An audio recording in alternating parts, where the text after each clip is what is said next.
আসসালামু আলাইকুম রহমতুল্লাহ। সপ্তম শ্রেণীর প্রিয় শিক্ষার্থীরা কেমন আছো? সবাই আশা করি অনেক ভালো আছো। তো আজকে হচ্ছে তোমাদের অনুশীলন অঙ্ক করব। সেগুলো হচ্ছে তোমাদের বইয়ের গণিত বইয়ের হচ্ছে 160 নম্বর পেজে রয়েছে বা পৃষ্ঠায় রয়েছে। তো এখানে তোমাদের হচ্ছে প্রথম এক নাম্বার যেটি দেওয়া আছে, বাইনারি কোডে রূপান্তরিত করো। অর্থাৎ এখানে তিনটি দেওয়া আছে, তাই না? বাইনারি, ম্যাথমেটিক্স এবং রামানুজান, ঠিক আছে? তো এই তিনটি যে শব্দ দেওয়া আছে, ওয়ার্ড দেওয়া আছে, এগুলো থেকে আমাদের কি করতে হবে? বাইনারিতে রূপান্তরিত করতে হবে। তো যা হোক, আমরা হচ্ছে কীভাবে করবো সেটি দেখাচ্ছি তোমাদেরকে। আবার 2 নম্বর একটা প্রশ্ন দেওয়া আছে এবং 3 নম্বরে আরও একটি গল্প আকার একটি প্রশ্ন দেওয়া আছে আর কি। তো এগুলো হচ্ছে আমাদেরকে করতে হবে, ঠিক আছে?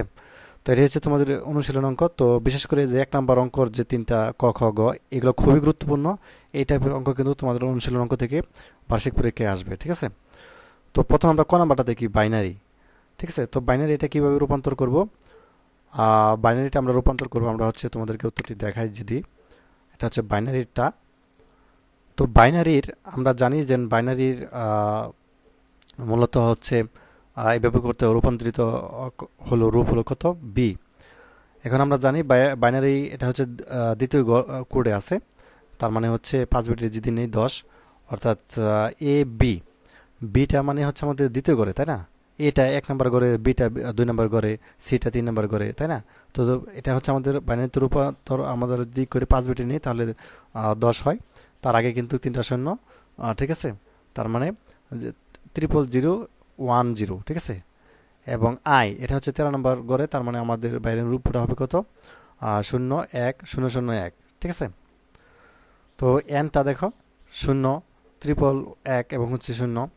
এবং এটা হচ্ছে কি 1 নম্বর ঘরে, যেহেতু এই যে 5 বিটে নেওয়া হয়েছে 1 নম্বর ঘরে দেওয়া আছে, ঠিক আছে?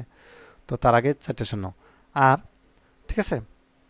তো এটা দেখো 10010, এটা হচ্ছে বাইনারি রূপ। এবং ওয়াইটা কত? 111001। তো যাই হোক, এখানে আর হচ্ছে 18তম সংখ্যা, এই যে এখানে কিন্তু দেওয়া আছে 18তম সংখ্যা।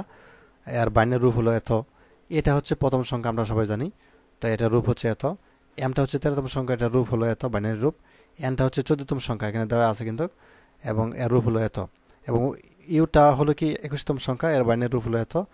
যেটা হচ্ছে আর 10তম সংখ্যা, এর রূপ হচ্ছে এত, ঠিক আছে? আচ্ছা, এটা অন্যটা। তো আমরা হচ্ছে বাইনারিটা কিন্তু পেয়ে গেলাম আর কি। তো কীভাবে হচ্ছে বের করলাম, এখানে কিন্তু দেওয়া আছে, দেখতে পাচ্ছ যে বাইনারির বিটা দ্বিতীয় সংখ্যা, ঠিক আছে? তো এটা হচ্ছে পরেরটা দেখালাম আর কি। তো আইটা হচ্ছে 9তম সংখ্যা, এনটা 14তম, এটা 1 নাম্বার, আটটা হচ্ছে 18তম, ওইটা হচ্ছে 25তম সংখ্যা, আর রূপ হচ্ছে এত। তো আমাদের এই যে ইটা, অর্থাৎ বাইনারিটা, সেটা কিন্তু হয়ে গেল। তো খ নাম্বারটা দেখবো যে ম্যাথমেটিক্স। ম্যাথমেটিক্স আমরা হচ্ছে যদি ম্যাথমেটিক্সটা করি, তো ম্যাথমেটিক্সের এমটা হচ্ছে 13তম সংখ্যা, এটার বাইনারি রূপ হচ্ছে এত, ঠিক আছে? 01101। এটা 1 নম্বর সংখ্যা, 1 নম্বর সংখ্যা আমরা জানি, রূপ হচ্ছে এত। এবং টিটা হচ্ছে 16তম, রূপ হচ্ছে এত। এবং এইচটা হচ্ছে 8তম, রূপ হচ্ছে এত। এবং ইটা হচ্ছে 5মতম, এটা হচ্ছে রূপ হচ্ছে এত। আইটা 9মতম, সিটা 3য়তম এবং এসটা 15তম, রূপ হচ্ছে এত। তাহলে ম্যাথমেটিক্সের বাইনারি রূপ হলো এত। তো অক্ষর দিয়ে এইভাবে হচ্ছে দিয়ে দিবা, ঠিক আছে? এগুলো হচ্ছে তোমাদের হচ্ছে আর এগুলো হচ্ছে কি বাইনারি রূপ। তো আশা করি বিষয়টি বুঝতে পারছো। তো তারপর আমরা দেখবো যে রামানুজান। তো এটা যদি আমরা একটু দেখি, রামানুজানেরটা।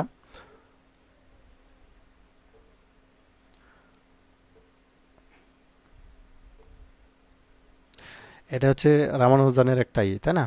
দেখতে পাচ্ছ? আর এত 18তম, এ 1তম প্রথম, এম 13তম, আর বাইনারি রূপ হচ্ছে এত, ঠিক আছে? তো যা হোক, তারপরে হচ্ছে সাজিয়ে খালি যা লিখে দিবা রামানুজানেরটি, তাহলেই হয়ে গেল। তো তারপর দেখো, আমরা হচ্ছে দ্বিতীয় নম্বর না তৃতীয় নম্বরটা দেখবো যে দীপু একটি ডিপার্টমেন্টাল পোস্টারের উপরের তলায় আটকা পড়েছে। বুঝতে পারছো? মানে এই ছেলেটা ধরো দীপু, এই কি করেছে? ডিপার্টমেন্টাল অর্থাৎ স্টোরের উপরের তলায়, ঠিক আছে? সে কি করছে? আটকা পড়েছে। সে কি করতে পারে ভাবছে। সে সাহায্যের জন্য চিৎকার করে ডাকছে, কিন্তু আশপাশে কেউ নেই। রাস্তার উপরে সে দেখতে পায় একজন মানুষ কম্পিউটার নিয়ে গভীর রাত পর্যন্ত কাজ করছে। যেহেতু কম্পিউটারের ভাষা বাইনারি, তাই দীপু আলো জ্বালিয়ে ও নিভিয়ে বাইনারি কোড দিয়ে সে মানুষটাকে বোঝানোর চেষ্টা করলো যে বলো তো জানালায় দীপু কি লিখেছে। তো এটা আমাদেরকে বের করতে হবে, তাই না? একবার আলো জ্বালাচ্ছে আর একবার নিভাচ্ছে, এই যে দেখতে পাচ্ছ আলো জ্বলছে। তো আসলে এই কোড দ্বারা এই দীপু কি বোঝাচ্ছে এটা হচ্ছে আমাদেরকে বের করতে হবে। তো আমরা যদি সমাধানটা দেখি যে দীপুর যে ঘটনাটা, তো সমাধানটা আমরা হচ্ছে একটু দেখবো এখন। সমাধান, তো দীপু আলো জ্বালিয়ে নিভিয়ে যে বাইনারি সংখ্যা লিখেছিল তাহলে কত এত, অর্থাৎ 0 1 0 0 0, অর্থাৎ দীপুর লেখার সংখ্যাগুলো দশমিক রূপ 8। তারপরে দেখেছিল 00 10 1, বা এর দশমিক রূপ হচ্ছে কত 5।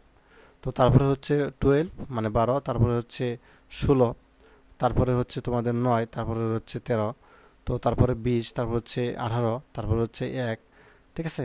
তো তারপরে 16, তারপরে 16, তারপরে 5, তারপরে হচ্ছে 4, ঠিক আছে। 4 কীরকম তুমি ছবিটির দিকে তাকালে কিন্তু বুঝতে পারবা। এই যে 1 2 3 4 4 করে, ঠিক আছে। তো যাই হোক এইভাবে হচ্ছে তো ইসে তো নির্ণয় দশমিক সংখ্যাগুলো জাস্ট এইভাবে লিখবা। লেখার পরে হচ্ছে এখানে এ কে 1, বি কে 2, সি কে 3, এভাবে জেড কে 26 দ্বারা উপরোক্ত দশমিক সংখ্যা থেকে যে বর্ণগুলো পাই তার মিলিত রূপ হলো, ঠিক আছে, এত। হেল্প, আই অ্যাম, ট্র্যাপিড, ঠিক আছে। তো এটা লিখেছে আর কি দীপু। তো এই ছিল তোমাদের হচ্ছে অনুশীলন অঙ্কের সমাধান। তো ধন্যবাদ সবাইকে ভিডিও দেখার জন্য। আল্লাহ হাফেজ।